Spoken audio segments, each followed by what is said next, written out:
Where there's injustice, I've always believed in fighting. The question is, do you fight to change things or do you fight to punish?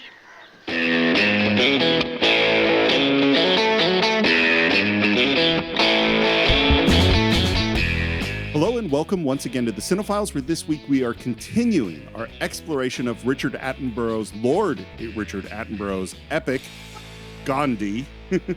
Is he actually a lord? But was he a lord? You may not know that. I'm sure you don't know this, but this was a massive bone of contention in the Schmodown. If I can take a quick diatribe here, and by the way, this is John Rocca, writer, producer, and host. Hello, everyone. But in the Schmodown, a couple of years ago, right at the beginning of COVID, I think, there was a live event in New York, and it was for the belt or for number one contender for the belt between Dan Murrell, one of the greatest of all time, William Bibiani, and Brendan Meyer Jr., an actor who became the kid in the Schmodown. It was a tight match with all three of them. And then there was a moment, and there was a moment about Richard Attenborough. And Bibiani challenged because Dan did not say Sir Lord Attenborough. And there was a big battle over this because was he a lord at the time that he was in Jurassic Park? Was he a sir? So there was a whole argument about whether Dan said it right or wrong. So it's a massive bone of contention. I tweeted about Gandhi Part 1 and we've got it coming up. When our first episode dropped, I tweeted that week about it coming up.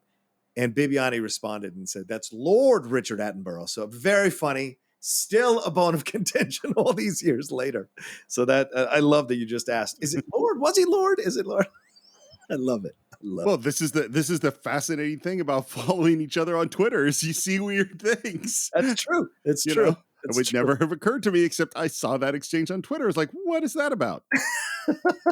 But needless to say, we are back into the world of Gandhi. And we did also want to say, we've been talking a lot about changes we're making to Patreon. Yes. And one of the things, John, this was your idea. I think it was a fantastic idea, is we're going to start doing monthly watch-alongs. Yeah, we want to inspire more of you to support us on the Cine-Files. And we know to inspire your support, we have to offer new things. So Steve and I have been kicking around a bunch of ideas for a little bit. And I mentioned one that really kind of interested Steve, obviously, as well as myself for pitching it, is the idea of doing monthly watch-alongs. So many of you enjoy our analysis and our conversations and our breakdowns and our thoughts on these films. We thought it would be fun for you all to join us on watch-alongs. And maybe it's a movie that you all choose or we choose, depending on the situation and what's going on, and we watch it together. And there is no time restriction in terms of 10 years or whatever. It could be anything, as long as it's watchable, and we will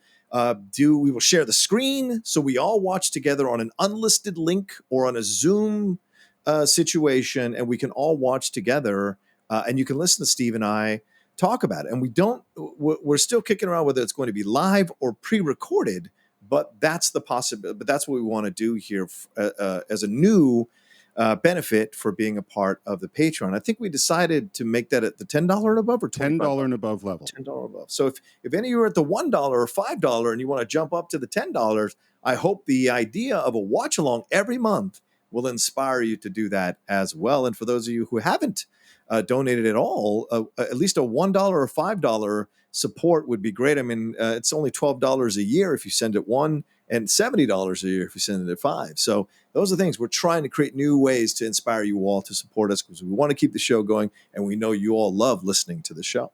I hate to correct you, but it would actually be $60 a year for $5. You're absolutely right. It's a discount. This is why I don't teach that. It's a discount. That's right. And one other thing about Patreon is occasionally we give advance notice about what movies we're going to do, and our patrons can write in with their questions. And this is one we got, and it's funny because it relates to a bunch of things I've seen on Twitter since Part 1 came out. Yeah. And this comes from Tanner McGuire, and he says that he must ask a difficult question. He says, if you do further research into the man that is Gandhi, beyond his incredible accomplishments, you will also find some controversy. And he says there are prominent examples are his apparent racisms towards the black people of South Africa during his time, his sexist views towards women, and his strange practice of sleeping nude with younger women in order to prove his chastity. Yeah. So we should address this. Okay. Yes, I agree. We should. These are obviously very serious things, and we definitely need to talk about them. But we also should say that there has been a very strong conscious movement to rewrite history and to reframe who Gandhi was in India today. Yes. And we'll get into that sort of at the end, as when we get to the end of this thing. But I think to some degree this is part of it. Not that these aren't serious things. So let's start with the South Africa stuff. Yes. There is no question that there are quotes of him talking about the natives in South Africa that we would find extremely distasteful, and we should examine that. And there's also no question that he wanted to separate Indians and from the natives of South Africa, and he felt that Indians should be treated like whites, not like the natives. He said in 1903, when he was in South Africa, he wrote that white people there should be, quote, the predominating race. Now, remember, this is when he was very young. Yeah. Okay. And he is a lawyer. He's educated, but he's also like indoctrinated in the English system. And remember this, looking through it with 2022 eyes, we can be like, oh, judgment.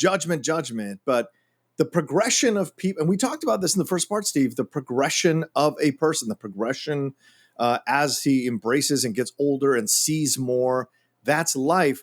He also said of black people back then, they're troublesome, quote, very dirty, and live like animals, right? And this is the irony sometimes when you talk to people of color, how they can sometimes hate other communities of color or judge other communities of color, as you've heard white people judge communities of color, or some races. Why I don't want to say all, right? I got to avoid generalizations, but you've heard that before. So it's always mind-blowing to me when it happens. It's always crazy to me that you can be so aware of the injustices within your own community, but so unaware and so unself-aware of the things you're saying that mirror what other communities are saying about you, or the predominant white community is saying about you, or your race or your people. So it's always interesting. But again, it's 1903. Now, it doesn't mean that there weren't people who were against racism in 19. Of course there were. But for his point of view at the time, and as indoctrinated as he was at the time, this was his point of view. But as he got older, that point of view completely changed, and he found himself very much in support of all races being equal, regardless of color. So I obviously this is a thing we struggle with on the Cine-Files since the very beginning of the show, which is how do we talk about things where stuff has changed? And there's no question in my mind that we should condemn those statements that he made in South Africa.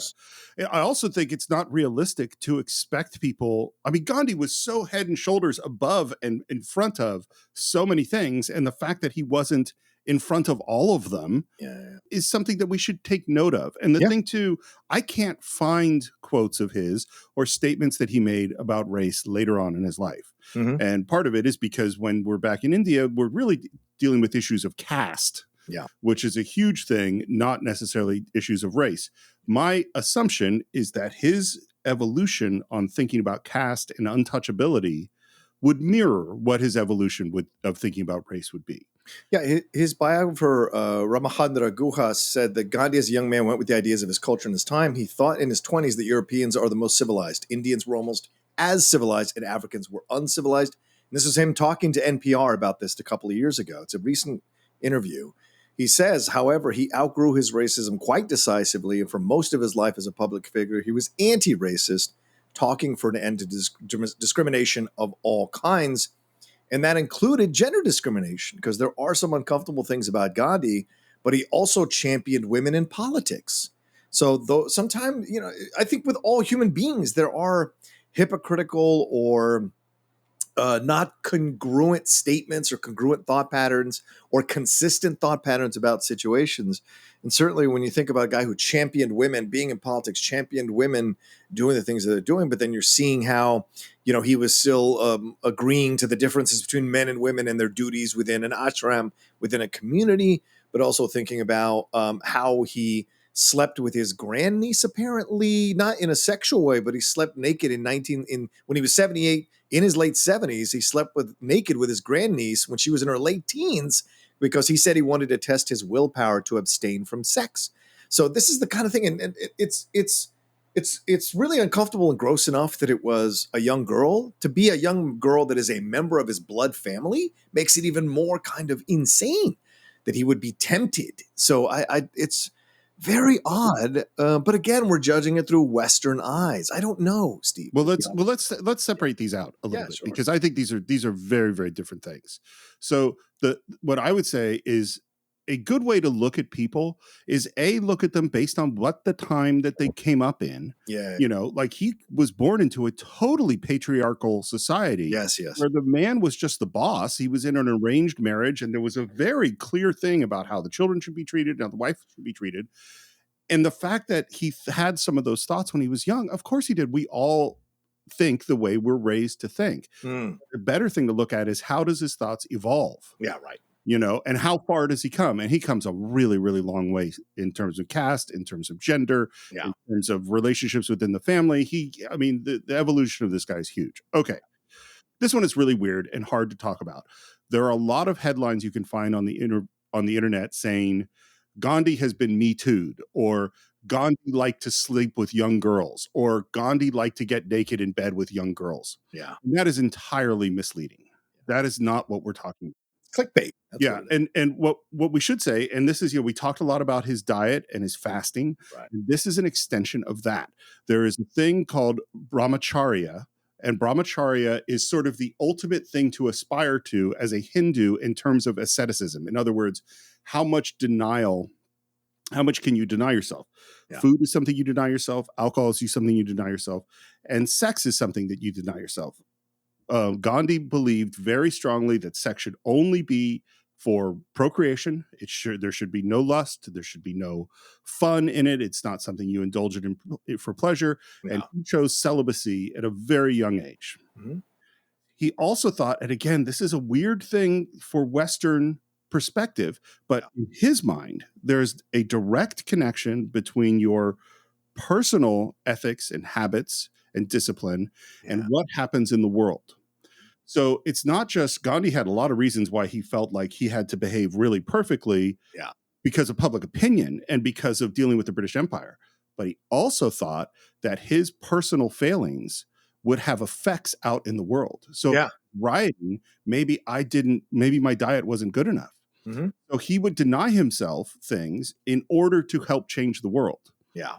And so this thing of him sleeping with his niece, who was over 18, by the way, is that this was a sort of the ultimate sacrifice in his mind. I must be celibate even in the biggest temptations. And that is what he was trying to do. He wasn't trying to get off on it. It didn't last very long. And there were a bunch of people around him who said, dude, don't do this. Yeah.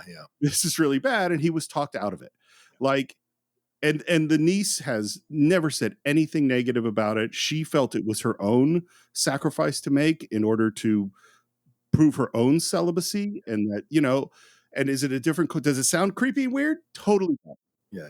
But it's not like, this is not a dirty old man who was into young girls. That is not at all what was happening. Yeah. And listen, we got to be clear that we're two men having this conversation, and maybe a female point of view would have a different point of view of this situation. So we should definitely make that clear in this. But I agree with Steve and how I see it. It was a man who was testing himself. And it's crazy because, well, it's not crazy. What I want to say, it's tough sometimes because great people, we want to put great people in the prism of normal people. And we can't. Now, it doesn't mean that we can't call them out. We can't single things out. We can't point things out. We can't speak about some of the failings or flaws that we see in them. Yes, certainly. But by the same token, you must also speak about all the greatness that they were able to accomplish, all the incredible things that he did to try to change this country, and the incredible pressures and weight that must have been for him. And also to try to stay devoted to his religion, devoted to his principles, devoted to his feelings about himself and the temptation, because certainly everyone would have given Gandhi whatever he wanted once he achieved that idea of father of the country. Steve, we've seen so many gurus, cult leaders, political leaders of all shapes and sizes and all credos and ethnicities and genders take advantage of power and betray their principles and morals because they have such easy access to the fulfillment of their desires. Whatever they desire can be fulfilled if they want it once they reach a certain level of power. So Gandhi, being so astutely aware of himself and how he probably believed that his approach to the world is why things changed in India, there was this weight and fear, possibly, that if he veered off the path, India would crash into a brick wall with him. And certainly the things you spoke about in part one about how he felt like it was people's diet, that was the whole thing. And you just saying now how if he didn't diet correctly, he'd be concerned how that might affect, the movement or independence or whatever. And certainly as we get further into the movie, we start to see that come through in certain exchanges, how he felt he could stop violence in India just by fasting. And change the course and the direction of violence just by fasting. So there's so much involved in how he approached the world. It doesn't excuse anything, but we're offering perspective, I guess, in looking at it. Well, and it's if this podcast is about anything, it's about a lot of things. But one of them is taking deep looks at things, not shallow looks at things. Yeah. And so, obviously we condemn these behaviors, we condemn those racist statements, but I also think, as you said, with great people, they're weird. Great people do weird stuff. Yes. And if you look at almost any great person in history, you can find stuff frequently a whole lot worse than what we're talking about with Gandhi. Oh, yeah. I mean, Martin Luther King Jr., who was an adamant believer in in fact, him sleeping in Gandhi's domicile after Gandhi had passed was kind of an important progression in him embracing the nonviolent approach to civil rights. And what influenced civil rights in his approach. So in the 1960s, he slept around. He cheated on his wife multiple times. How do you, depending on your point of view, you can see that person as not that good, especially because he's a reverend. He's a man of God doing that, which carries even more weight. So he's supposed to serve as an example, and for him to again, indulge in his carnal desires against the vows he'd taken for his wife, you got to ask questions. Jack Kennedy. There are so many great people. On and on. Who violate. Yeah. So thank you, Tanner, very much for your question. I hope that we dug into it and did it justice. Obviously, I think there's more to talk about with Gandhi than we're going to spend a lot more time talking with him. And speaking of which, we are leaving the world of South Africa, where Gandhi's triumph sent his name around the world. And most importantly, he grew very famous in his home country of India. And that is where we're going to return to right now. We hear a steamer horn and we're looking at the ship, and there's a military band because the new military governor of India is getting off the boat and they're celebrating his arrival, except there are way, way more people welcoming someone getting off the back of the boat who sailed third class. Must be that Indian that made all that fuss back in Africa. My cabin boy told me he was on board. God, he's dressed like a coolie. And we see him, and now Gandhi, who had been dressed in a suit, dressed like a British man, is no longer. He has a turban. He's dressed in Indian clothes, and Gandhi is immediately surrounded by press, by people asking questions. And the first thing they ask him, do you support the war effort? Because this is now the middle of World War I. Yeah. If, as a citizen, I wish to enjoy the benefits and protection of the British Empire, it would be wrong of me not to help in its defense. Gandhi, when he was in South Africa, worked as a medic in the ambulance corps during the Boer War, during wars against the Zulus. He felt that this was real. He needed to support the British Empire, but he absolutely refused to fight. He refused violence. And so working in the ambulance corps was a way that he could do that. And he also encouraged Indians to work in the ambulance corps during World War I. And they ask, now that you're back in India, what are you going to do? And he, with a laugh, says, I don't know. I do love that the two British dudes on the ship are essentially a YouTube comment thread. Totally. Watching someone who's much more accomplished and making derisive comments at them. So I just was like, oh my God, it's perfect. It's happening. It's always happened. It's always happened. This is the first time, by the way, that we see Nehru, which is Roshan Seth, who is also in Temple of Doom. And he is, just like Ben Kingsley, is a spitting image of Gandhi. This actor is the spitting image of Nehru. It's incredible how much he looks like Nehru. And they want him to make a speech. And he gets up and says, I'm glad to be home. And I thank you for your greeting. Did you think Gandhi expected any of this when he got off that boat? I don't know, to be honest with you. But I'm sure he's humbled by it, if nothing else, right? And so it must still be crazy at this stage in his life that a guy who wasn't that, didn't stand out that much, as you mentioned in part one, wasn't really seen as this kind of shining light of his class or anything like that in terms of his graduating class and in terms of being a lawyer, has somehow found himself in this position. So it must all still be somewhat overwhelming to him, and he's navigating as best as he can, there are a lot of famous people, leaders who said, "Oh, I never sought fame. I don't seek fame." Yeah. And we can kind of go, "Yeah, bullshit. You really did." Right. I don't think Gandhi did. No, I don't think that was a motivation for him at all. Yeah, to be famous. And we also meet. He gets into a carriage with, and this is the first time we see Patel, which is Saeed Jaffrey, and who introduces who Nehru is and says he's got his father's intellect and his mother's good looks and the devil's own charm. So Nehru Senior. Nehru's father, he was a very, very wealthy man. And Gandhi needed a lot of wealthy men to support what he was doing. One of the things that's not in the movie at all is Gandhi knew how to get money.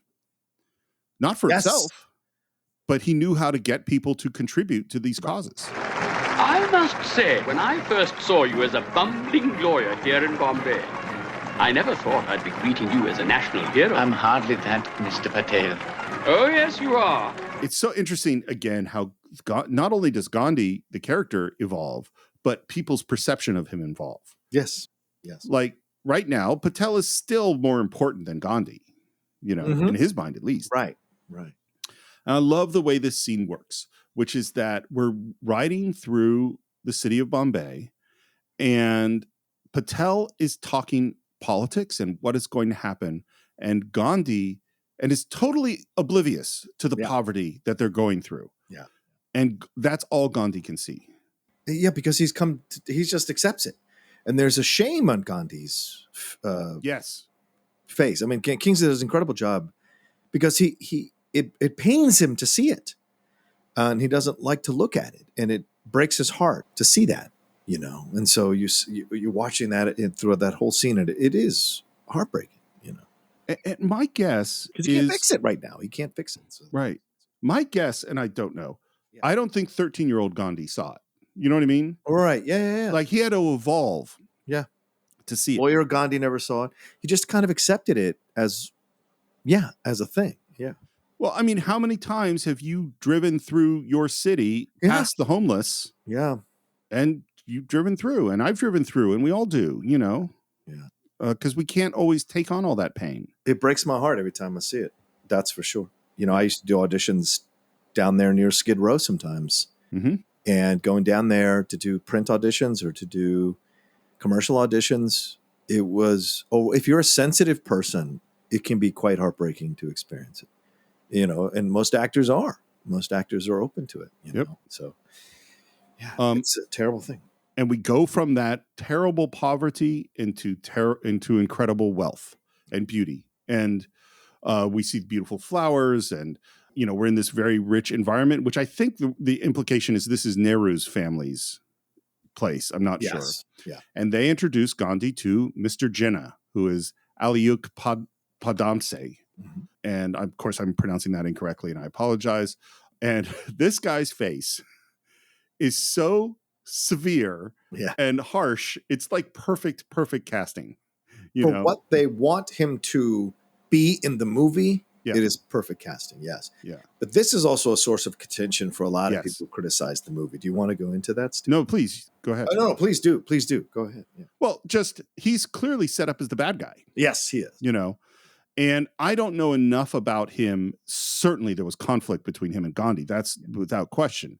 But there's a lot of stuff that feels like it was his fault in the way that the movie is constructed. Yes. And I think that to some degree is unfair. Yeah. And then they introduce Mr. Bakash, I think, and they say, who I fear is awaiting trial for sedition and inducement of murder. I have not actually pulled the trigger, Mr. Gandhi. I have simply written that if an Englishman kills an Indian for disobeying his law, then it is an Indian's duty to kill an Englishman for enforcing his law in a land that is not his.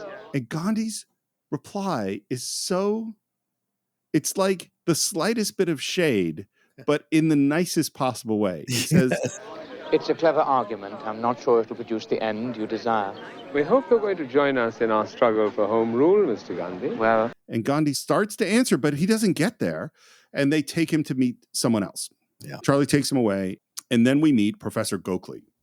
Yeah. This was a very important figure in Gandhi's life that isn't very much in the movie. Yeah. This was Gandhi's hero in a lot of ways. I mean, a really important figure. We are trying to make a nation, Gandhi.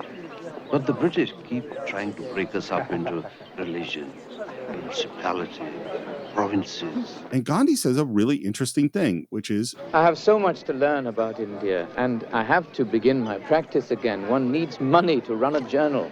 the guy hasn't been in India in decades. Yeah. And when he left, he was a kid, basically. He's 45 when he comes Yeah. back, I think. Yeah. I love what Gokhale says to Charlie. He says, Go on, Charlie. This is Indian talk.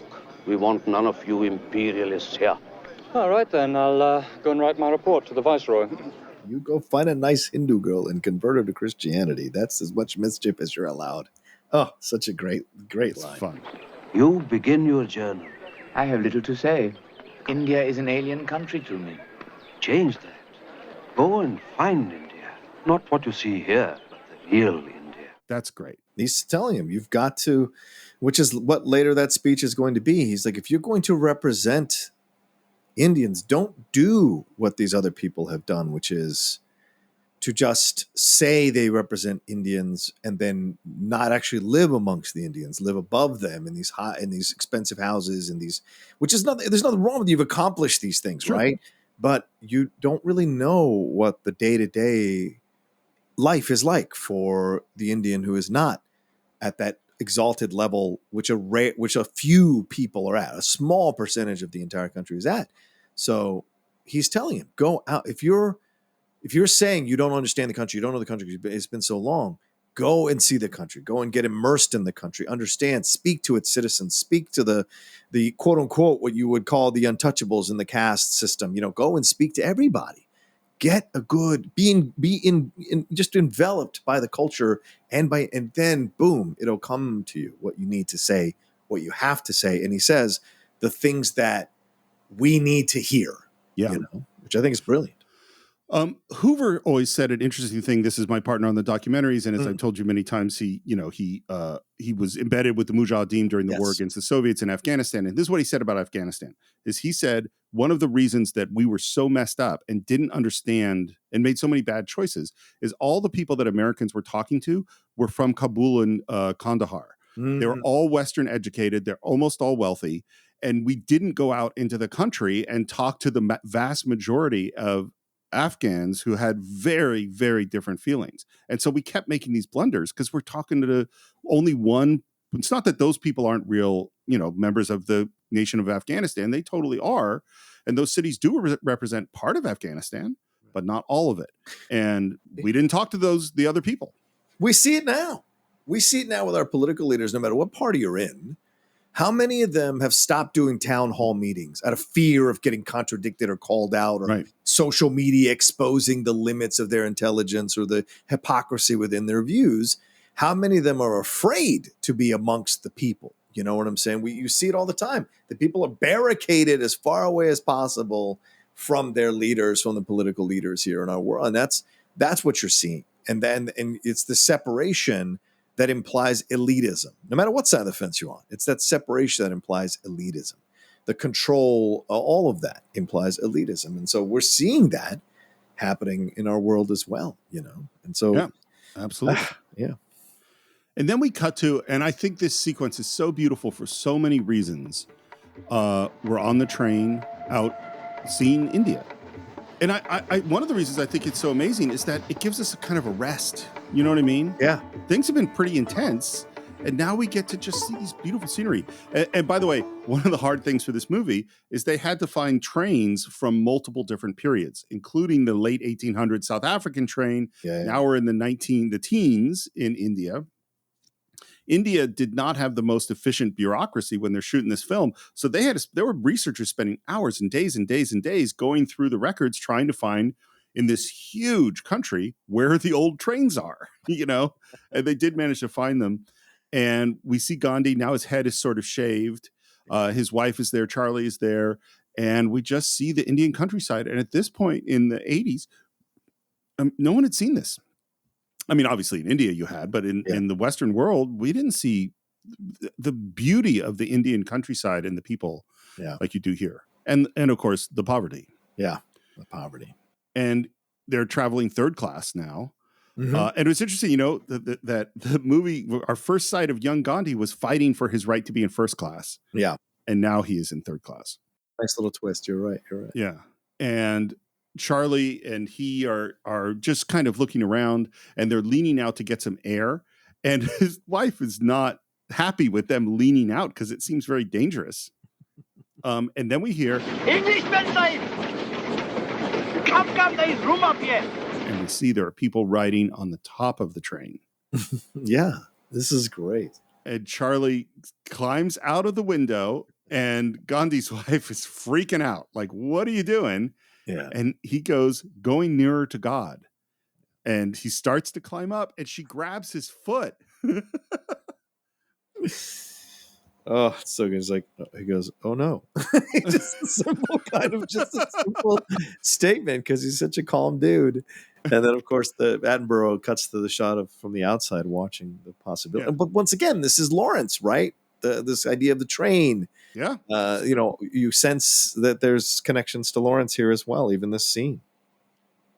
It's funny. Now I'm seeing other ones too, because then he gets on the top of the roof and he has to become one of the people. Yes. And there's this moment where they're riding along and they see the tunnel coming. Yes. And he goes, and they're all bending down. Pray to God, Sahib. Now is when it is best to be Hindu. And they go through the tunnel. Yeah. We see Patel walking with Nehru, and they sit down with Jinnah and they talk about, we're going to have, a big meeting and we should invite Gandhi. What the devil's happened to him anyway? He's discovering India. Which is a lot better than making trouble where it matters. Invite him, let him say his piece about South Africa, and then let him slip into oblivion. And there is a look between Nehru and Patel that shows that's not what they think. We cut to a wrecked train. And what we hear is that this was an attack from insurgents, that they're terrorists essentially in India. And they killed some soldiers, and the soldiers killed a whole bunch of Indians. And now we're at this huge meeting in a tent, and Jinnah's giving a speech. India wants home rule. India demands home rule. It's a typical political speech. Yes. Gets some applause. You've heard many, many times. Yeah. And Patel, congratulates him, goes to the podium. And let no one question that Mr. Jinnah speaks not just for the Muslims, but for all India. And this is the plant of the huge conflict that's going to go throughout the rest of the film, is the conflict between Hindus and Muslims and whether or not they're all together or not. Yeah. And he says, and then Patel starts to introduce Gandhi. And I love that as he starts to introduce him, Gandhi thinks he's going to get a short introduction instead of stand up and then has to sit down. And Patel says that he's been reading his journals. I'm flattered by Mr. Patel. I would be even more flattered if what he said were true. But it is true. I read it often. And Gandhi puts on his glasses and starts to make the speech. And as he starts talking, people start getting up and leaving. Yeah. Not interested in him at all. Yeah. I have traveled over much of India. And I know that I could travel for many more years and still only see a small part of her. And yet I already know that what we say here means nothing to the masses of our country. Right there, he is not making the normal speech. Yeah. Here, we make speeches for each other. and those English liberal magazines that may grant us a few lines. And when he says that, people start to stop. Can we stop for a moment? I think this is a great line that hit me harder in 2022 than any time I've ever seen the movie. When he says that, these English liberal magazines that afford us a few lines, right? And I think this is a valid point to make. And it's an interesting line in the movie that still carries weight today. Because a lot of these liberal magazines, or quote unquote liberal, are run by white people. And so they give you a few lines when you're talking about your things, issues with people of color, issues that were not represented, issues that were having opportunities taken away from us and replaced by white people and things of that nature. And I think this is an important thing to highlight here in this moment, because it is probably an unintended shot across the bow, or maybe it is an intended shot across the bow, but it is still happening today. And I found that to be just such an interesting moment to highlight in the middle of his speech, just a quick few words in that one line of his speech that I think resonated with me a lot more strongly this time than I ever have when I've watched the movie before. It's funny. It resonates with me too in a different way, because what I was thinking about was how hard do people work to get their one sentence of a quote that will fit onto Twitter. Yeah, right. You know what I mean? That's a great point. Yeah. And the thing about it is it warps everything. Yeah. Because more extreme things get retweeted on Twitter than calmer things. Mm-hmm. And the desire to be retweeted or quoted, or to get that little blurb or comment on MSNBC or Fox or whatever. Yeah. That's the goal. The goal is not to solve the problem. The goal is to promote myself. You know what I mean? Yep. And everyone is just out trying to promote themselves rather than saying what's important, what's true, except for the Cine-Files. Yes. We promote what's true, which is we have an episode coming up from the Cine-Files. That's right. Well, and the Cine-Files is 97 hours long. That's right.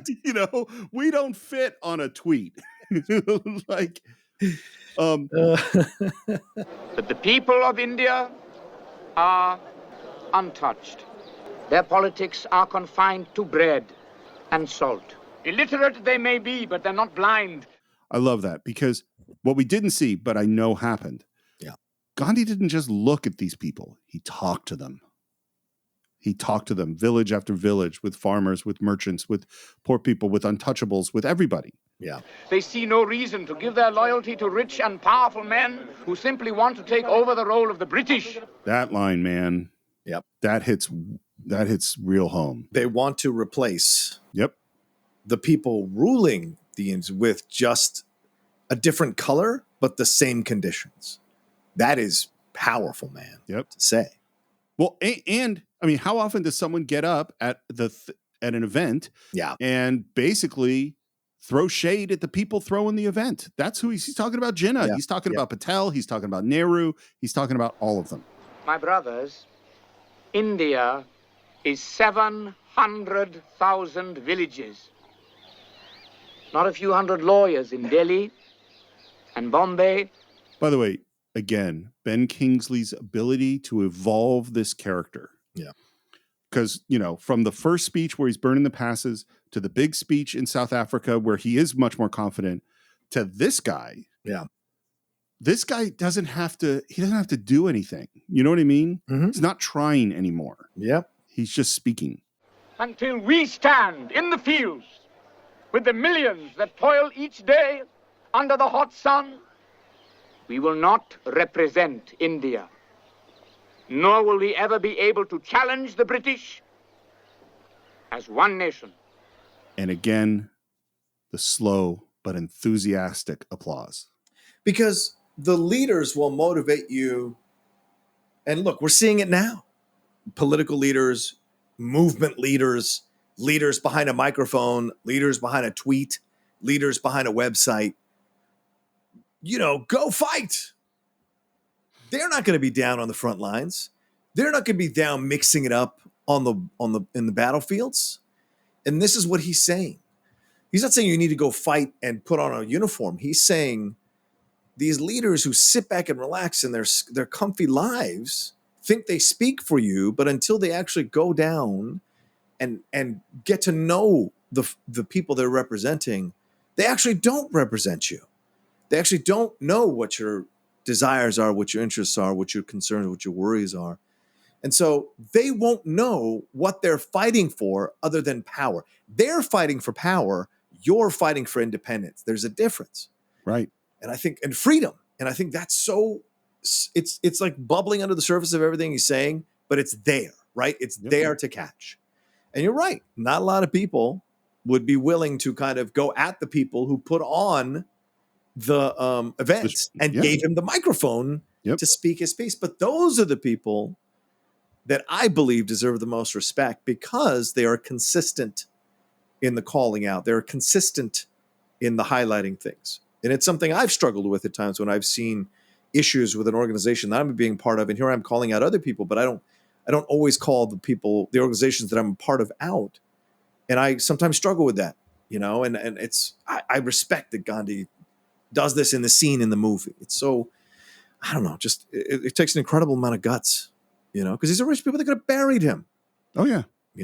Well, and this is why I think it was in our last episode, I said that I just feel more and more like I lack the courage of my own convictions. This is it. It's not, criticizing the people that everybody knows I'm against. That's not the courage of my conviction I lack. Right. It's criticizing the people that I'm a part of.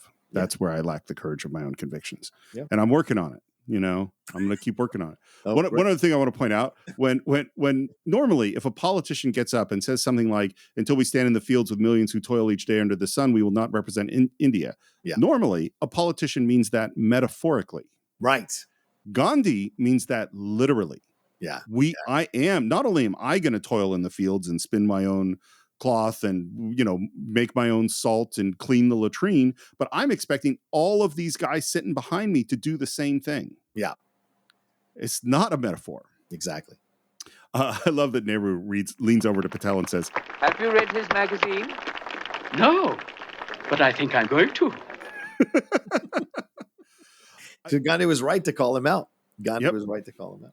Well, and I love the slow shift in status because Gandhi is just going to go up and up and up, and these guys are going to realize they are beneath him in this powerful way. Yeah.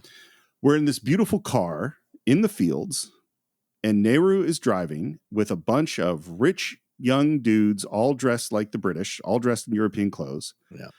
And they're kind of joking about where they're heading. Yes, I'm sure this is the direction India's taking. To think I almost got excited by Mr. Jinnah when all this was awaiting me. Yeah, because that's the laughter of the of the pampered, of the elite. Yeah, rich spoiled kids. Yeah, rich spoiled kids. Yeah, exactly. Well, and they've been sold like, you need to go to Cambridge and you need to, of course. That's where the power is. That's where the truth is. That's what I'm aspiring to be like the British. Exactly. And now they're going off to some farm in the middle of nowhere to talk to this, little guy who's not wearing European clothes anymore. I try to live like an Indian, as you see. It's stupid, of course. Because in our country, it is the British who decide how an Indian lives. So that's a lot of a line right there. Yeah. And he's doing work. He's cutting something, scraps that are going to be fed to the goats, I think.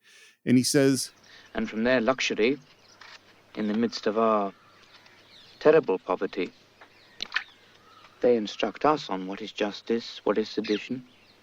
So it's only natural that our best young minds assume an air of Eastern dignity while greedily assimilating every Western weakness as quickly as they can acquire it. He's not trying to shame them. No. But certainly they do feel ashamed in that moment. And you see the actors do a really great job. It's not overt, but you can tell it flash across their face. You can see the shame and the embarrassment even flash across their faces as Gandhi, the guy who they were just laughing about a few seconds earlier in the film, is highlighting a journey that he's been on because he himself was indoctrinated by these Western ideologies and belief that he had to be, he had to ascribe to these Western ideas and tenets of existence.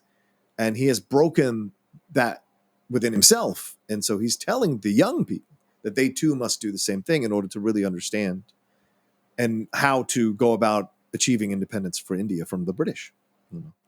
You know what's interesting? That I was just, he's not forcing anything on these people. No. He's just speaking the truth. Yeah. And it's sort of like, look, if you pick up what I'm saying, that's fine. And if you don't, that's fine too. Let's go feed the goats. Let's go feed the goats. And I love, and that, you know, that he says these lines. Why should the British grant us home rule? And then the next line is. Yeah, we must take the peelings to the goats.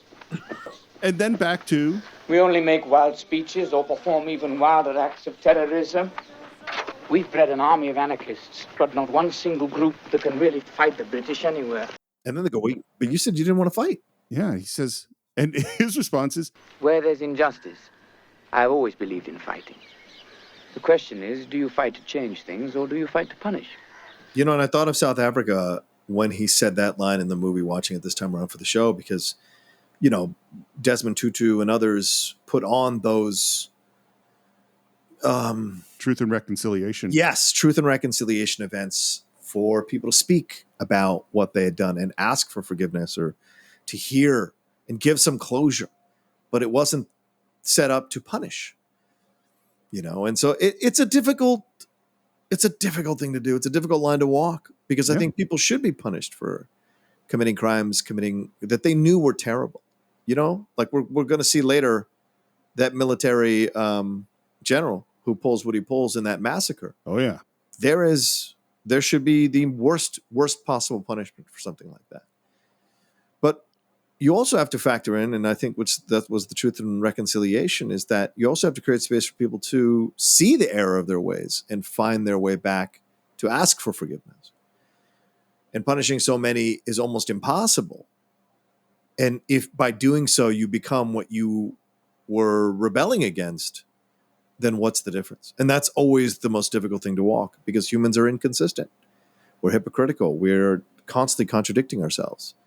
And so you're always trying to find what's the right path out, the most principled path out that keeps me as consistent as possible, if you have any semblance of self-awareness. You know, the big thing to me, I always think, is like finding a way to move on and have things be better.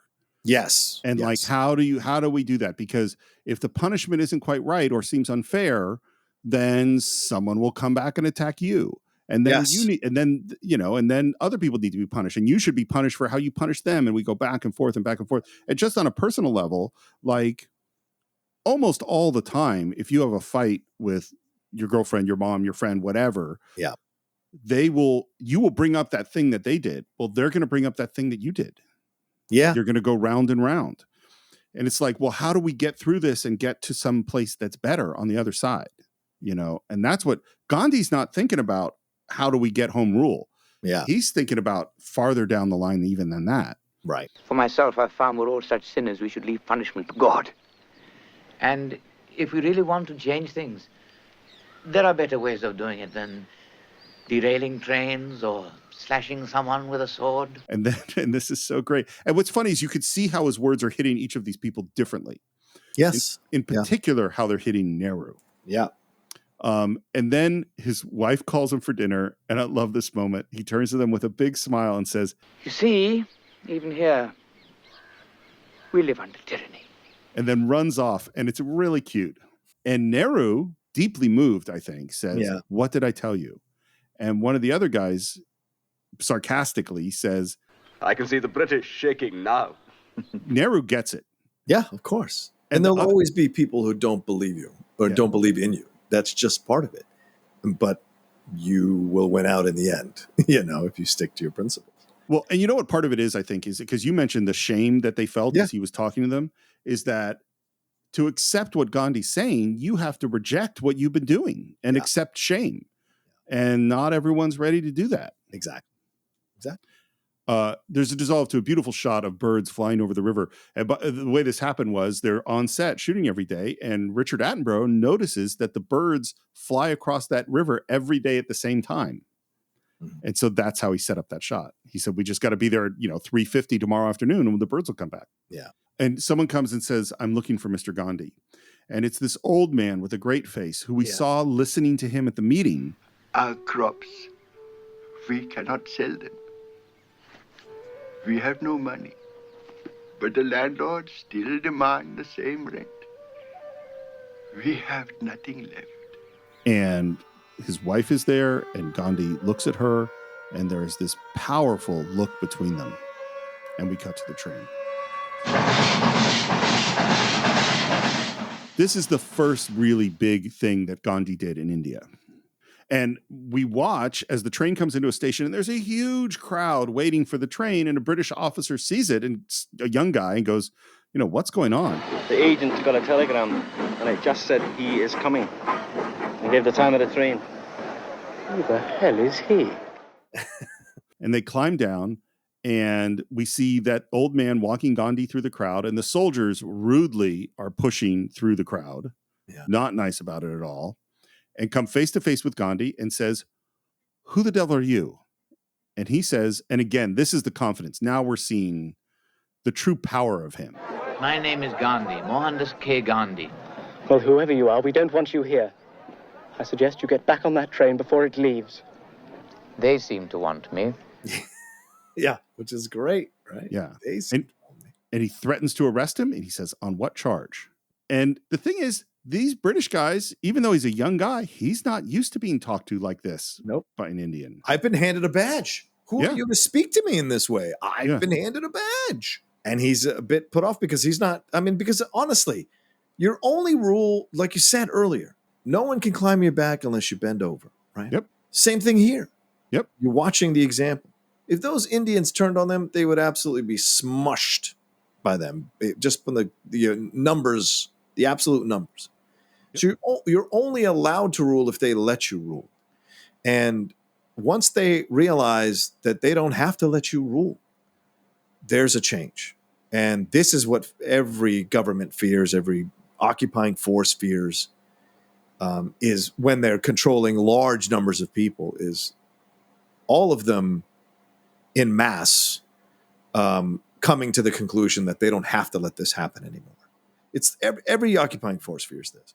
And so in that moment, you're seeing a young kid, probably fresh out of whatever, using the tactics that he thinks, I can talk down to this person because he is just an Indian and I have no knowledge of him, when in fact he's much more accomplished and intelligent than you are at this point in your life. And he absolutely outwits you, Well, and the young guy's like, I'm the British Empire. Yeah. This has always worked. Yeah. It's worked my whole life. It's worked for hundreds of years. And now this little guy is standing in front of me, and I'm looking around going, oh, my whole vision of how the world works is actually not right. Yeah. It's not working. It's not working. Yeah. It's funny. We've been talking about Lawrence of Arabia. This to me is Malcolm X at the police station, in Chicago, with all of the guys lined up outside. Oh, yeah. Just demands this is what's going to happen. Yeah. And the police are like, you can't push us around. That doesn't. And then they go, oh, we actually, you can push us around. I love that he says, I don't want any trouble. I'm an Indian traveling in my own country. I see no reason for trouble. There better not be. Yeah, exactly. And he backs down. Yeah. By the way, his the second guy in charge there with him is a young Bernard Hill, who was Theoden in the Lord of the Rings films. Yeah. Wow. So yeah, there's a lot of great British actors in this movie, just starting out or just kind of young. Yeah. And then we go to, there's, an old man on the bed, obviously very ill with his wife.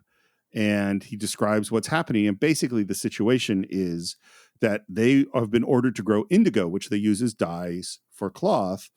And it used to be that India had a huge manufactured tons and tons of cloth. But now with the post-industrial revolution, and in particular, there's a connection between the US and India, because cotton started being produced in the South. Yeah.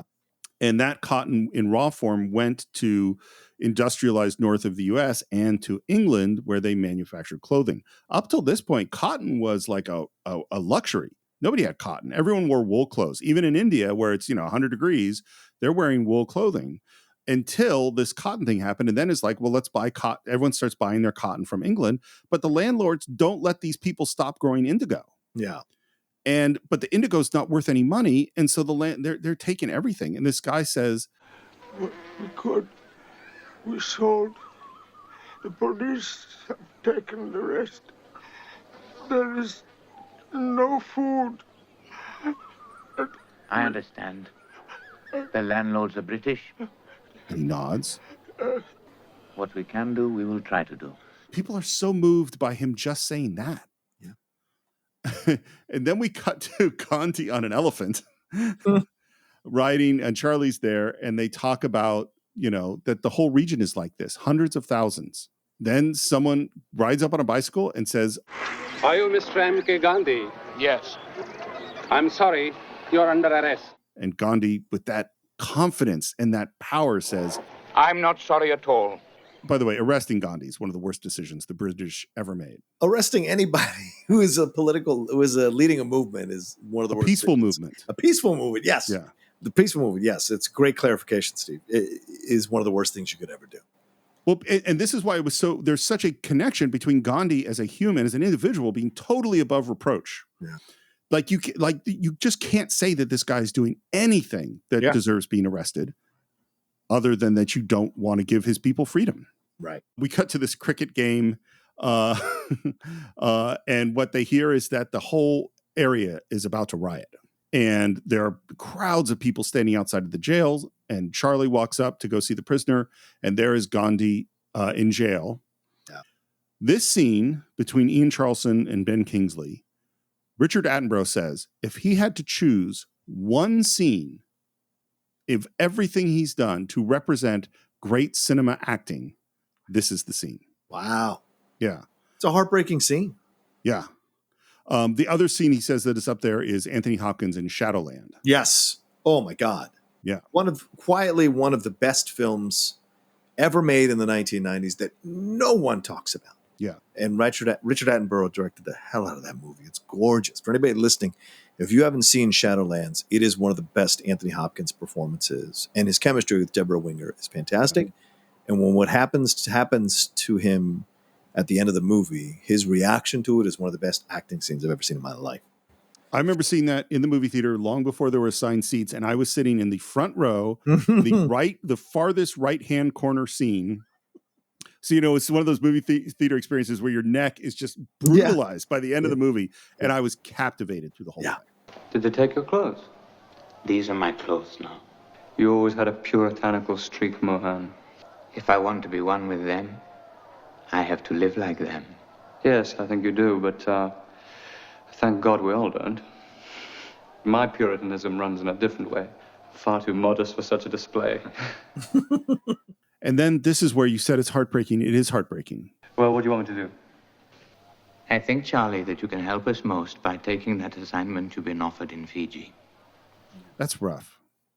And watch Eden Charleson take that in. It's very painful. Yeah. I have to be sure, they have to be sure that what we do can be done by Indians alone. And then he asks him to take some of his writing and get it out into the world. Yeah. And you watch Ian Charleson, this is where his performance is so good because he accepts that. Yeah. Oh, this is the most important person in my life, I think. Yeah. And that he is right. And that I have to leave him and not be a part of this. Yeah. And him sort of processing it as he says, Well, I must leave from Calcutta. And soon, you'll have to say goodbye to Bar for me. There are no goodbyes for us, Charlie. Wherever you are, you will always be in my heart. Mm. And then that smile, Gandhi's smile. Yeah. Very powerful. A warm smile. Yeah. But it's true what he says. The stripping away, they need to see that it is all Indian and not helped by the British. And maybe there were the criticisms in real time for what happened in South Africa and cozying up to the whites. Maybe this is him, in a way, hearing that criticism and making this decision and knowing that he has to walk this path with Indian people only so that it isn't seen as some kind of, joint venture. And that's pure. But you're right. But Ian Charleson's acting. I mean, and I imagine in real life, maybe this person suspected that this was coming at some point. Mm. And so when the moment happens, and I'm not, I never read an interview from Ian Charleson about this or, because he passed away so young, but I would imagine as an actor, that's something you consider when constructing the character? Did I know that he was going to eventually make this decision? I know it's in the script, he does make the decision, but as I'm constructing this character, did I know? And in that moment, I think there's so many different levels that Ian Charleson is playing in as he's processing these words from Gandhi in the scene, from Ben Kingsley's Gandhi in the scene. And I think it's great too. And Attenborough was absolutely correct to highlight this as one of his best scenes. Yeah, and it's a small, quiet, simple scene. We cut to the hearing, and the magistrate and his clerk, they're all nervous because the courtroom is packed. People are angry. And he's like, well, how did they get all these people to come here? And what we hear is that, an English clergy sent a number of telegrams. One even went to the viceroy. And the army... he did send his report to the viceroy. He did. You're right. He did send his report. Good point. And Gandhi stands, and everyone just silence immediately. You have been ordered out of the province on the grounds of disturbing the peace. With respect, I refuse to go. Do you want to go to jail? As you wish. This reminds me, and then we know that Gandhi read the Bible, of Jesus with Pontius Pilate, accepting what the condemnation. Are you king of the Jews? And those are your words, not mine. And what's so funny is he doesn't want to put him in jail. He knows he's got people ready to riot all around him. Yeah. So he wants Gandhi to capitulate, so I don't have to put you in jail. So he backs off a little bit. He goes, okay, I'll put you on bail for 100 rupees. And Gandhi says, I refuse to pay 100 rupees. And people laugh. And Gandhi's going, go ahead, put me in jail. Yeah. And the guy finally goes, then I'll grant your release without bail. It's a good negotiation once again, from an advantageous position in his mind. Yeah. And people start to chant, and this is the first time we hear Gandhiji.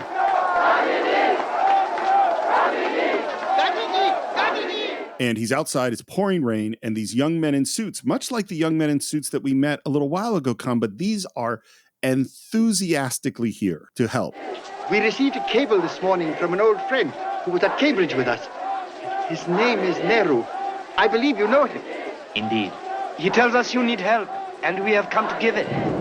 And Gandhi immediately gives them instructions, like a general, Yep. I want to document coldly, rationally, what is being done here. It may take months. We have no pressing engagements. You'll have to live with the peasants. And they nod. There will be risks. And they nod. And Gandhi smiles. What's great here in comparison, and I don't know if Attenborough did this on purpose, but if you compare this to the scene we were talking about just a few minutes ago, Steve, with the young people there with Nehru, these are a different set of young people in terms of their approach. And, it occurred to me as I was watching this film, it was an old man talking, but young people are the energy you need to change the world. It is old people who have to take that energy, or older people rather, not old, but older people who have to take that energy and understand how to change the world in a way that can still allow the world to function, right? Just like what he says in Lawrence, what Alec Guinness says, like we have both we both have no use for Lawrence anymore. Right. Get out, you leave the room, Lawrence. This is a conversation for old men to make these negotiations and do these things. It's the same thing here, right? Gandhi is saying to the young guys, look, if you want to be a part of this is all the stuff you have to do, but they're coming with the right energy. And you can see these actors, once again, do a great job. It's great direction from Matt Burrow, because he's the director. He knows what he wants to see from these actors in this moment. You see them from the giddy happiness and the sarcasm, the joke they make about it. We have no pressing, but, and then he tells them what they have to do, and they slowly embrace the seriousness of what he is asking them to do, and it comes across their faces, which adds so much life to this simple scene in this movie. But it shows you that young people are now getting on board, educated young people are getting on board, and they're inspired by him. And now the sky's the limit, because you need help. You can't do it by yourself. You need people who are willing to sacrifice their time and energy to help you get your message out and also help you fight this fight. Well, and I think too, the guys that visited him before, they were visiting some weird guy feeding the goats. It was like they were like tourists. Yeah. Right. This guy has actually done it. He's gone up against the British Empire, and the British Empire has begun to shake a little bit. Yep. So these guys are going, oh wait, this might work. Let me ask you a Steve Morris question. Yes. Steve, do you think that Attenborough does not show the British Empire quaking in a larger sense at this point because it doesn't serve the narrative of the movie? Were they quaking in a historical sense at this time? Were they aware? Were they scared? Were they worried? Were there conversations in the halls of power about what to do about this little man who is riling up the Indians and actually using nonviolence to inspire them to defy the great British Empire? We only see it in local stuff, in these local scenes at this point in the film. We don't know if it's getting out to everyone, right? We're not seeing the Queen or the Prince or the King or the lords in Parliament having these conversations at this point. Do you think Attenborough keeps it provincial for now because he has a grander statement he wants to make? So I'll tell you where my brain immediately went when you asked that question. Okay. It went to Star Trek. Oh, nice. There's a moment in not one of the best episodes, a very average to below average episode, which is the Immunity Syndrome, which is where a Vulcan starship, the only starship manned entirely by Vulcans, is destroyed. And Spock, much like Ben Kenobi, who senses a great disturbance in the Force, feels all the Vulcans' death, and he feels their emotions, what they were thinking at their last moment before they died, and what they were thinking was astonishment. Yeah. That it wasn't possible that this could happen to them. That I don't think the British, it's inconceivable that this could happen. Yeah. I don't think they're quaking in their boots at this moment. I think they're going, this just doesn't even make any sense. You know, like how could this, we're the British fucking Empire. Yeah. I don't think that's how the Queen thought or the King thought it at that point. Yeah. But that's how they felt. I mean, this doesn't really make sense. Yeah. And yet where we cut to is Lieutenant Governor's residence. It's some months later. And basically there's one of the most powerful landlords is talking to the Lieutenant's Governor. Yeah. And he's just pissed off. Like, how is this happening? And the Lieutenant Governor is looking at him going, look, you really raised the rents on these people? You raised the rents to fund a hunting expedition, you piece of dog shit. You fucking imperialist, you fucking arrogant piece of dog shit. You put these people through hell. And his response, he denied them water. Yep. And his response is, oh, you don't know how hard it is to get these people to work. You know, nothing inflames me more than seeing people in power who abuse people in the lower classes for their own fucking benefits, especially when it's to fund their rich bullshit. Oh, yep. Fuel, just from the deep depth of my soul, it infuriates me, man. And again, it's not like we don't hear shit like that today. True. What it takes to get these people to work. I'm not going to say who these people might be in the United States. Right. But like, and again, it's why Gandhi had to be in the fields rather than the rich people. Because only when you, rake the latrine and make your own cloth and wear those clothes and eat that food that you get what it's like to be those people. Yeah. You know, what it takes to get these people to work. They work harder than you. You're on a fucking hunting trip. Like, when have you ever done any work? Yeah. What are you working hard at? Well, you've made this half-naked whatever he is into an international hero. One lone man marching dusty roads, armed only with honesty and a bamboo staff, doing battle with the British Empire. At home, children are writing essays about him. Can you imagine today that we know so little about what goes on in the rest of the world? Oh, yeah. If kids in America were writing essays about some guy doing protests on the other side of the world. They should. They should. They should. Education is not a negative thing. God damn it. Anyway. And basically, they're going to capitulate. They're going to have rebates on the rent. They're going to be free to grow whatever crops they want. Basically, it's everything that Gandhi is asking for. That would satisfy him? And His Majesty's government. And the landlord signs it and then says, we are too damned liberal. Of course. Yeah. As people like that still say. to this day. To like not forcing people to grow whatever they want to grow and not beating them and stealing their water. Yeah, we're too liberal. Perhaps.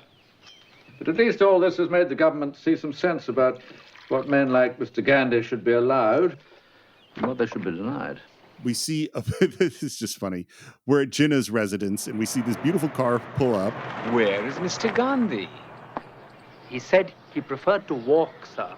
I followed him most of the way. He's just turned the corner. And then Gandhi walks up.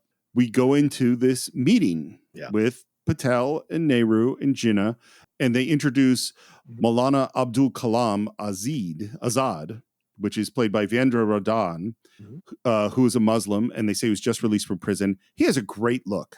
Yes. And it's funny because he's wearing the hat that Malcolm X is wearing at the end of the movie. Yeah. Very similar hat. And then introduces Nehru again and says, of course you know Mr. Nehru. And Gandhi says, I'm beginning to know Mr. Nehru. And Nehru, of course, is really the heir to Gandhi's. He's the person that he most put trust in. Yes. To follow after him. What we hear is that there's new legislation against sedition and warrants for people that are, writing seditious materials, and in particular, the things that Gandhi is writing. There is only one answer to that. Direct action on a scale they can never handle.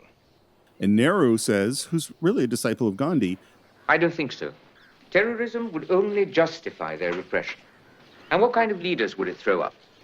Are they likely to be the men we would want at the head of our country? Same thing today, man. Yeah. I mean, like people who espouse violence, violence begets violence, It's true. And Jinnah says, I too have read Mr. Gandhi's writings, but I would rather be ruled by an Indian terrorist than an English one.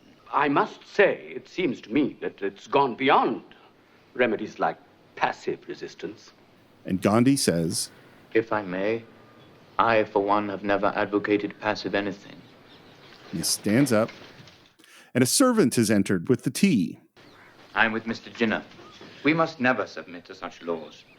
Ever. And I think our resistance must be active and provocative. And he takes the tray from the servant. May I? I want to embarrass all those who wish to treat us as slaves. Why does he take this tray and serve the tea?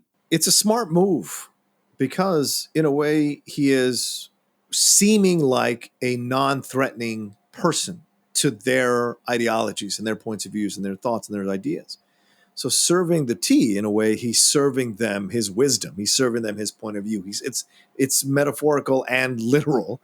He's serving them something to quench their thirst for independence. And so in the tea, there's a symbolism there.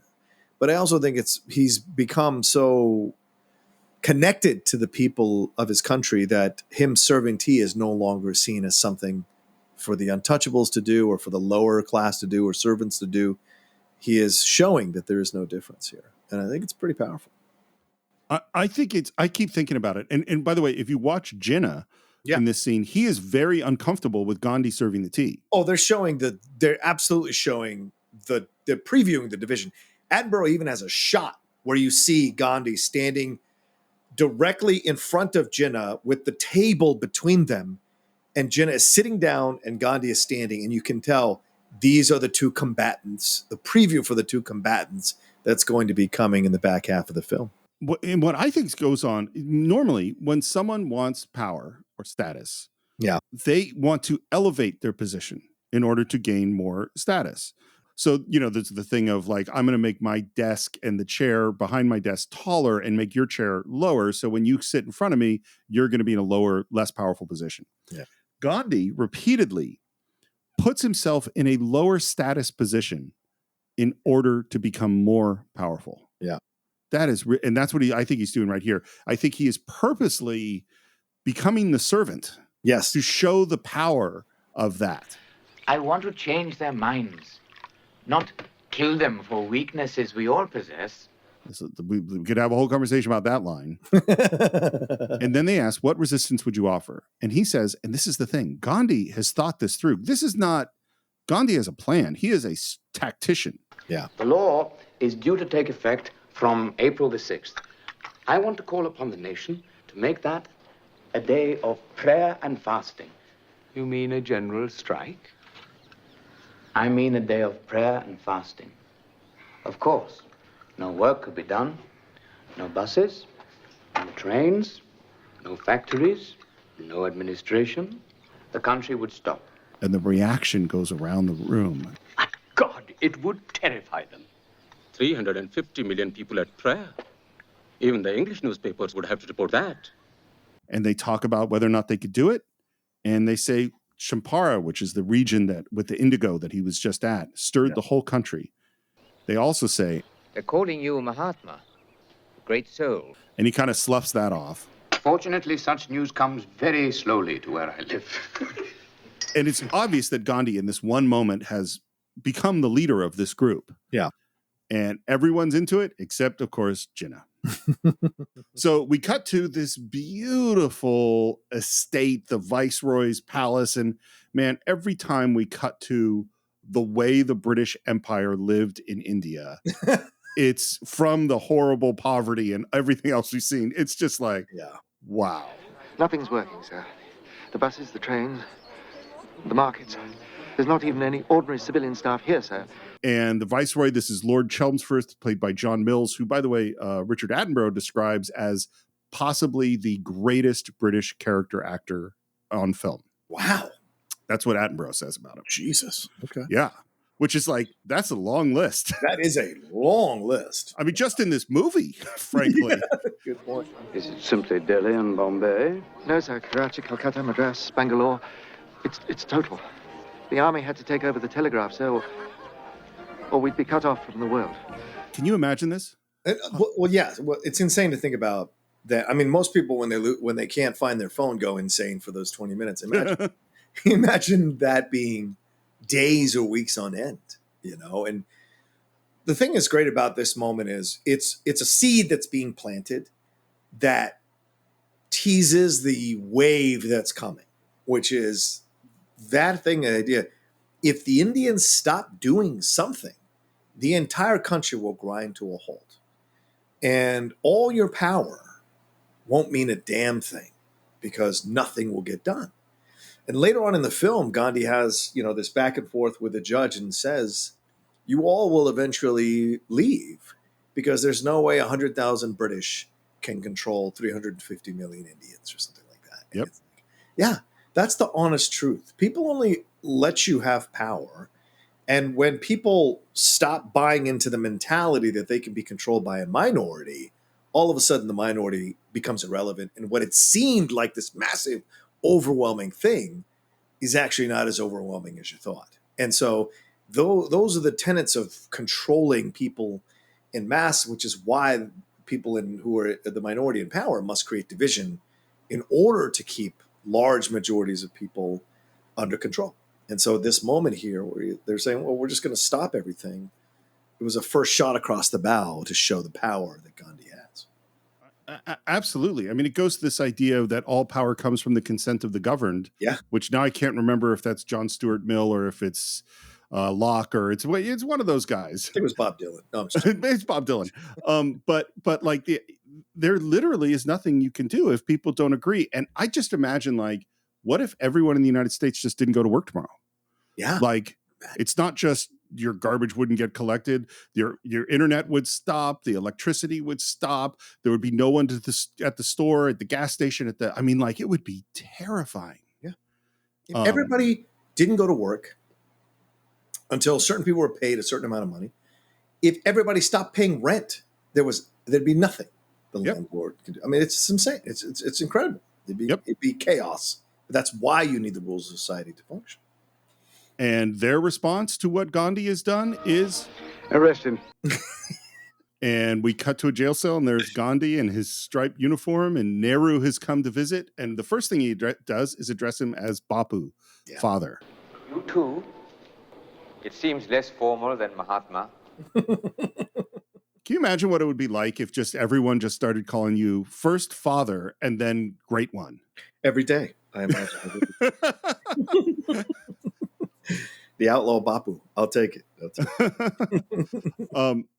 And what we hear is that since Gandhi's arrests, riots have hardly stopped. Some English civilians have been killed. And the army is attacking crowds with clubs and sometimes worse. And I love Gandhi's response. He takes off his glasses and says, Maybe I'm wrong. Maybe we're not ready yet. that's a profound statement. Yeah. Because he's asking a lot of people. Yes. Yes. He's asking a lot of himself. Oh, yeah.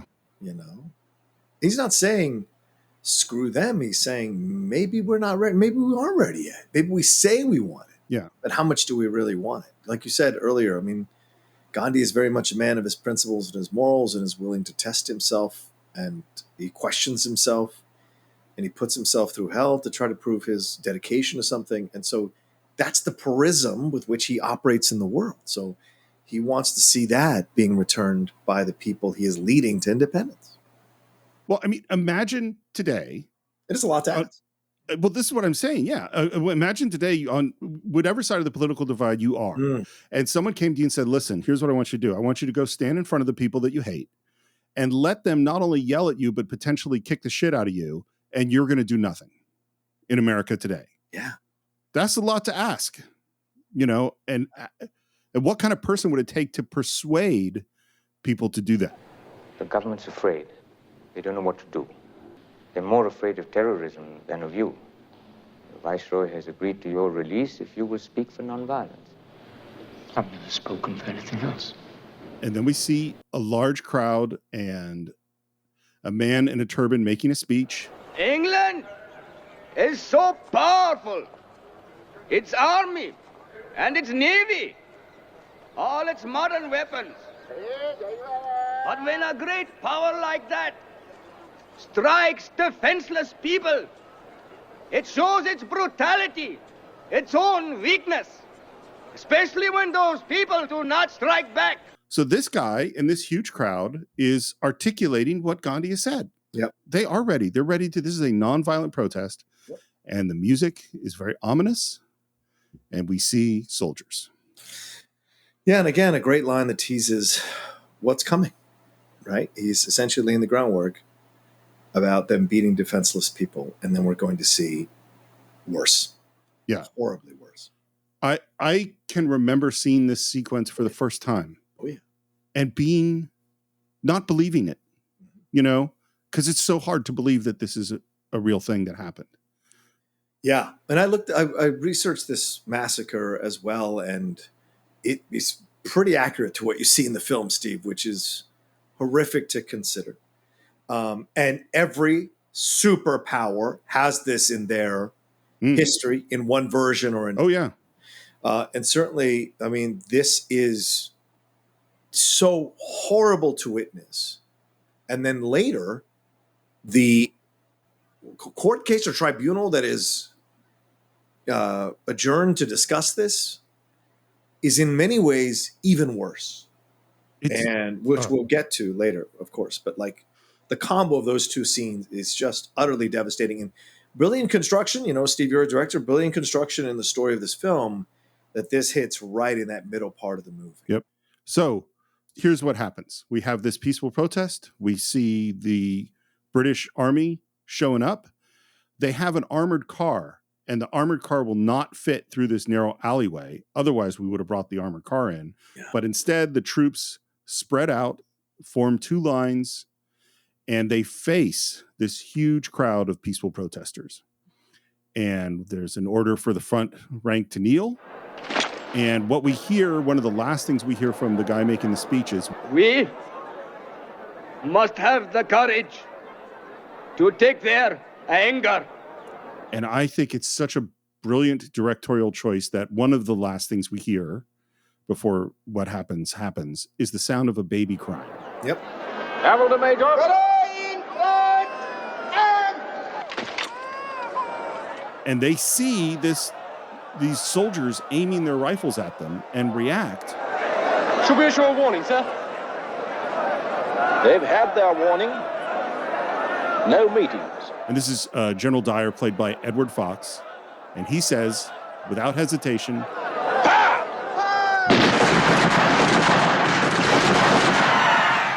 and it's not just one shot. They open fire and they continue firing at this screaming, panicked crowd, totally defenseless, and they shoot them down. One of the worst moments is as you see them firing and you see the spent shells just piling up at their feet. Yeah. And then someone notices that they're trying to escape this area, this courtyard to the left, and they all turn to the left and open fire on the people trying to escape. Yeah. This is also where I can't imagine the soldiers, many of whom are Indian. Yeah. You know. But once again, this is the idea of an occupying power. An occupying power, and we saw this, Steve, I mean, I hope I can speak this correctly because I walk into a minefield with this stuff, but like in the Holocaust, we saw Jews turning in other Jews out of fear, out of being indoctrinated into believing, that there are certain elements that can be taken out by the Nazis. We've seen this. When an occupying force comes in and indoctrinates people into believing a certain thing and believing even about their own people the worst things possible. And we're seeing that, as you say, in our political divide. I think we're seeing it on both sides now. It can be quite fascinating in a horrible way to witness. It's the dehumanization, because you cannot kill, unless you're a goddamn sociopath, you cannot kill this many people until you in your mind have created this alternate reality that they are somehow less than human. And they turn into ants, as Orson Welles said in The Third Man. And we see this in all the time. People of color turning on their own, or people within a country turning on their own citizens for their own reasons, or because an occupying force has brainwashed them into believing these things. And certainly here, there's probably a fear, if I don't shoot, I will be next. Mm-hmm. Right? And so there's that fear as well, the fear of life and death hanging over your head. I mean, people in general do what authority tells them to do. Yeah. That's what they do. There's that famous experiment where they brought people in and they had them on the other side of this glass with someone hooked up to wires. And if the people answered the question wrong, they had a volunteer and they said, okay, give them a level 1 shock. If they answer 2 wrong, give them a level 2 shock, level 3. And it goes all the way up to the point where they're screaming in pain and begging, and even to the point where the people go unconscious that they're shocking. And over again, the volunteers continue to shock them because the authority says to. Now, no one is being shocked. That was what the experiment was, to see if people would do this. And over again, they did it. Men were much more likely to go all the way with the shocks than women. And the people least likely to do that were nurses. Female nurses were the ones who were most likely to refuse. But most people just kept shocking people. Yeah. I mean, it's nuts. And this sequence goes on and on and on. And we see children, bloody children crying. And then we see this people just jumping into this big hole, stone kind of hole in the middle of the courtyard over and over again just to escape the gunfire. It's brutal. It's absolutely brutal.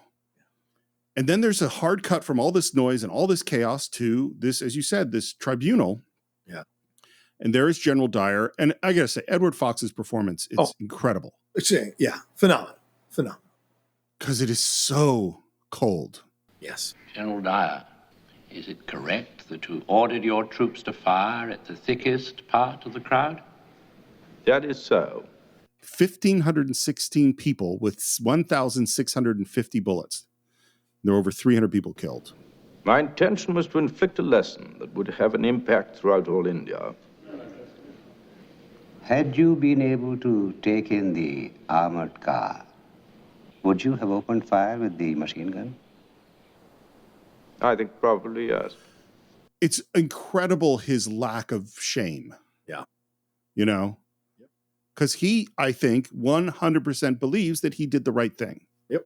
General, did you realize there were children and women in the crowd? I did. But that was irrelevant to the point you were making. That is correct. I don't know how to comment on the scene, It's, the thing with being in the military, the thing with knowing about the military is just like, there are people who believe a certain thing, and they believe, and certainly Dyer. And listen, if you do the historical dive into Dyer here, there were people who supported what Dyer did, even in I'm sure India. there were. I'm sure. And there were people who said, he saved India because they thought this would stop the rebellion. The British Raj apparently was very much in favor. Well, not in favor, but didn't have an issue with what Dyer did. And so you saw that coming back. And brother, we see that now. Things that make sense to us that is terrible. There are other harder edged political sides of things who look at it and go, no, this was the right thing to do. And certainly he was adamant because he was relieved of command afterwards. And he was told he was not going to be reemployed, but he tried to use political maneuvering to get himself back in a position of power. So clearly he didn't have remorse over this after it all went down, even though everyone told him, or not everyone, but a lot of people told him that he was wrong and he was denounced, and both in Britain and India. And this is an element that becomes something later on in the film where people in Britain are in support of what Gandhi is doing, which is a real mindfuck for the people in power in Britain at the time. So his reaction to all of this makes sense for him because he is very much a military guy, and in him, everything is black and white. And there are people like that in the military. And people may be uncomfortable with hearing this, but sometimes people like that are very useful in wartime situations. This was not a wartime situation. And you have to wonder who put this person in charge and who knew the proclivities of this person to do something like this, who gave the order for this person to show up and do this. And it clearly seems from the inquiry here, he did not go rogue because none of the other military men that are there testify against him. And it's just the judges. And I love that they have an Indian judge there to kind of have the questions about it. And you're right. It's a great scene in terms of acting and writing, but it's even more chilling at times for me than the massacre, because that a human being could be that cold about the death of so many women and children, old people, and people in their prime, knowingly stopping them from escaping or shutting off the only route to escape. So they're essentially fish in a barrel. That takes a certain level of sociopathy that I cannot understand. I go back to the very first thing you said, which was you have to somehow make these people not human in order to justify this. And I'm just going to say, anytime that let's just say anytime there are kids involved and horrible things are happening to kids, and if you're thinking that's okay, that's a problem. Yeah. You got to, I think you need to rewatch this scene and think a lot about it, because it's not okay. And this is 1919. And in 1921, when the massacre happens, in 1921, he is still defending himself, and he's still saying that India does not want self-government. She does not understand it. And there were a number of hard-line British politicians and military people who were outspoken about this as well, including Churchill, which was a really surprising thing for me, who was an admirer of Churchill, World War II Churchill at least, to see some of the other very unsavory points of views that Churchill had.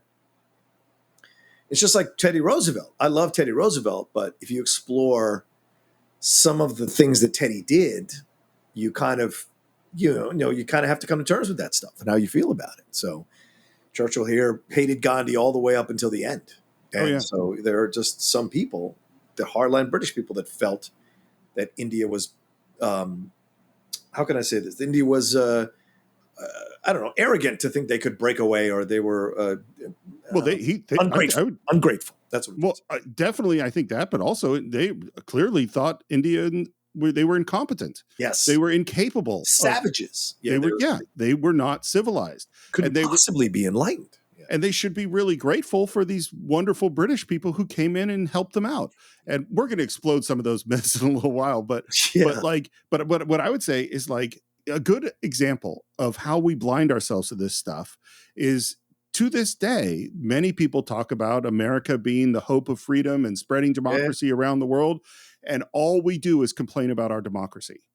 And like that combo of saying it doesn't work, Congress is broken, the government is broken, all this stuff is terrible, it doesn't work at all. Let's go spread it around the world, and not seeing a contradiction in there. And that's what happens with the British Empire. Is they go, well, we clearly know what we're doing, even though obviously they don't know what they're doing in all sorts of ways. By the way, I literally just had to pause the movie for a while after the trial. Oh, I'm sure. I just had to walk away, not realizing that we're right at the right up at the intermission. And what happens next is we go back to the scene of the crime, back to this stone hole in the center of the courtyard. And there is Gandhi looking down into the pit where so many people died and suffered. There's still blood stains streaking the sides. The music is very somber. And then we cut to Nehru, who's standing on the opposite side, looking at each other. And that is the end of Act 1 of Gandhi. So as we head into intermission, I think obviously this is a good time to end part 2 of our exploration of Gandhi. We've gotten so many interesting comments, such great discussion on social media, and we'd love that to continue. If you could visit us on Facebook or Twitter or Instagram, you could subscribe to the show on Apple Podcasts, where we love your reviews, on YouTube, where we love your comments. And of course, you can support the show at patreon.com/the Cine-Files, where you might get your own question read on an upcoming episode of the Cine-Files. And you can also buy or stream Gandhi along with every other film we've ever reviewed on cinephiles.net. And you can find me at SR Morris and SR Morris1 on Twitter and Instagram, respectively, and Enterprise Incidents for all of your Star Trek needs. John, how do people find you? You can also find me at The Roca Says on Twitter, Instagram, and TikTok, The Outlaw Nation on Twitch, and my YouTube channel, youtube.com/John Roca Says, and my other podcasts, the Top 10, The Geek Buddies, Strong Style, and The Hot Mic. This is my life now. Man, that's a lot of shows. No doubt. Well, the only show we're talking about right now is the Cine-Files exploration of Gandhi, which we will continue next week.